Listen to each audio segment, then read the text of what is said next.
Tarian kuda kepang merupakan seni warisan tradisional yang kaya dengan nilai seni dan budaya di Malaysia, malah diwarisi dari satu generasi ke generasi berikutnya sejak ratusan tahun dahulu. Persembahan kuda kepang adalah sejenis tarian pahlawan berkuda yang berasal dari Pulau Jawa, Indonesia. Persembahan ini merupakan salah satu hiburan rakyat di Indonesia dan Malaysia, khususnya di negeri Johor. Kuda kepang ialah patung anyaman berbentuk seperti seekor kuda tanpa kaki. Menurut pemahaman masyarakat Jawa, perkataan jaran membawa maksud kuda, manakala kepang pula bermaksud anyaman. Kuda kepang juga dikenali dengan pelbagai nama seperti jaran kepang, kuda lumping, jatilan dan ebek. Tarian kuda kepang biasanya diadakan di majlis-majlis rasmi dan majlis keramaian seperti majlis perkahwinan dan acara kebudayaan. Di negeri Johor, persembahan tarian kuda kepang ini amat popular kerana contoh budayanya yang mempunyai nilai estetika tersendiri yang mempengaruhi latar belakang masyarakat dan menjadi satu simbolik kepahlawanan bagi masyarakat Jawa. Sungguh pun begitu, tarian kuda kepang merupakan budaya seni warisan budaya yang semakin lapuk akibat perubahan zaman yang serba moden. Seni persembahan ini mula diasaskan oleh penggiat-penggiat Wali Songo atau Wali Sanga yang dikenal sebagai penyebar agama Islam yang menggunakan kegiatan seni ini untuk menyampaikan dakwah Islam kepada masyarakat Jawa ketika abad ke-14. Namun, keadaan mula berubah apabila berlakunya kewujudan budaya Hindu dan Buddha yang mengaitkan perkara berunsurkan mistik atau lebih dianggap sebagai syirik. Selain itu, gerak tari persembahan ini juga melibatkan beberapa orang lelaki yang terdiri iaitu pemuzik, ketua penari dan penari. Tarian kuda kepang memerlukan sekurang-kurangnya 25 orang iaitu 5 orang pemain muzik, 9 orang penari, 2 orang sebagai bomoh atau pawang dan 9 hingga 15 orang penjaga kawasan. Para penari kebiasaannya berpakaian seragam. Mereka juga menggunakan props yang berbentuk menyerupai kuda yang dianyam daripada buluh dan dicat dengan warna kuda. Kuda kepang dipersembahkan atau dimainkan di tempat yang terbuka seperti di atas pentas yang besar. Sebelum tarian bermula, Tok Bomoh akan membakar kemian dan membaca jampi untuk memberikan tenaga kepada kuda-kuda. Beliau menggunakan telur mentah, bunga, rumput dan air untuk persembahan.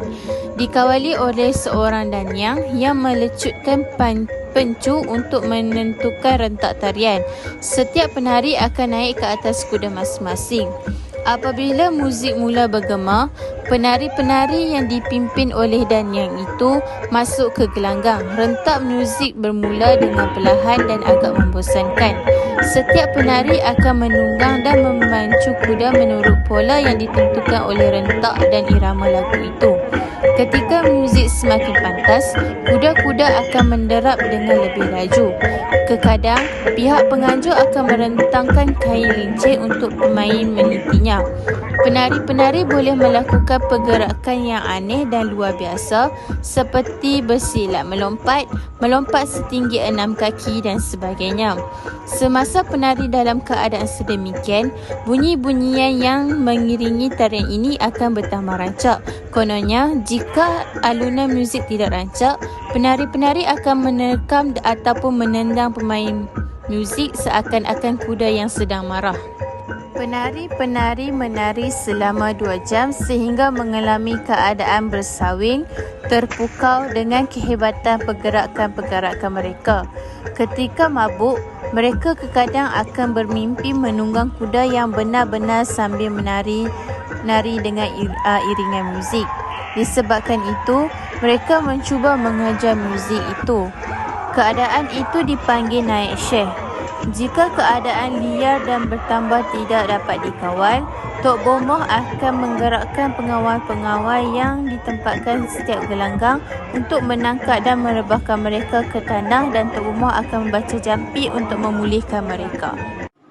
Pantang larang merupakan satu peraturan yang biasanya digunakan pakai sejak zaman dahulu.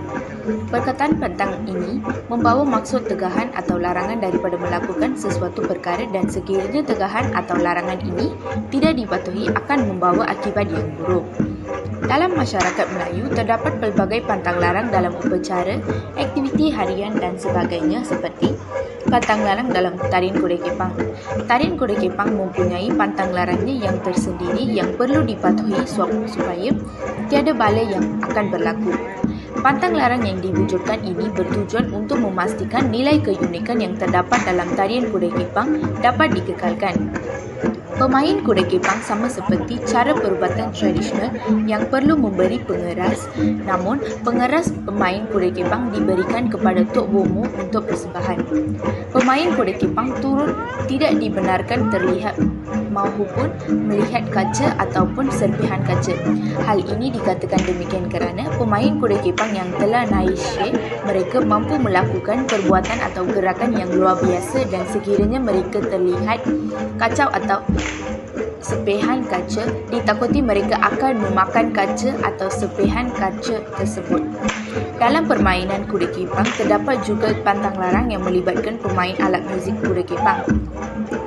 Para pemain alat muzik perlu memainkan muzik mengikut keadaan pemain kuda kepang kerana dikhawatiri pemain kuda kepang akan berang terhadap pemain muzik. Sebagai contohnya, sekiranya keadaan pemain sudah naik syekh, pemain-pemain alat muzik perlu merancangkan alunan muzik yang dimain kerana jika pemain alat muzik gagal untuk mengikuti rentak pemain kuda kepang, kononnya pemain kuda kepang akan naik berang dan akan menendang atau menekan pemain muzik.